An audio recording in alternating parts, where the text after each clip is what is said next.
నిజంగా నేను అవధాన రంగ ప్రవేశం చేర్చినప్పుడు శిఖరాయమానంగా వెలుగొందుతున్న మూర్తులను చూసి నేను కంగారు పడ్డాను.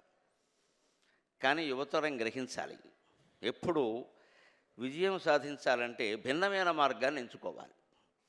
ఘంటసాల పాడిన పాట మనం ఎంత పాడినా ఘంటసాల కంటే బాగా పాడలేదనే అంటారు ఖచ్చితంగా.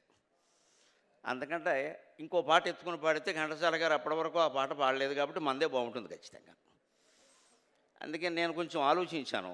నాకంటే ముందు ఆ రంగంలో ప్రసిద్ధులైన వారు, నేను 92లో ఎప్పుడు అవధానాలు మొదలు పెడితే 96 నాటికి మోహన్ గారితోనూ నాగఫణి శర్మ గారితోనూ సరితూగే విధంగా సహస్రావధానం చేయగలిగాను కేవలం 4 ఏళ్లలో.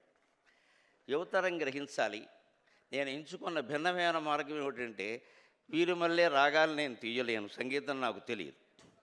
మోహన్ గారంత వేగంగానూ చెప్పలేను, వేగము నాకు తెలియదు. అందుకని వేగము రాగము పక్కనెట్టి నేను నాకు సహజమైన చమత్కారం అనే దాన్ని ఎంచుకున్నాను, బాగా ధారణను ఎంచుకున్నాను. అందుకని ఎవరో కొంతమంది అడిగితే వారిది వేగం అండి, వీరిది రాగం అండి, మీదేమిటంటే నాదో ప్రధానమైన యోగం అన్నాను నేను.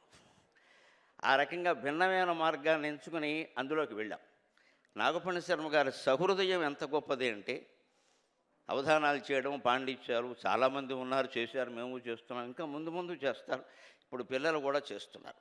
కానీ వారి సహృదయాన్ని గురించి ఒక మాట నేను 30 ఏళ్ళుగా మర్చిపోలేను.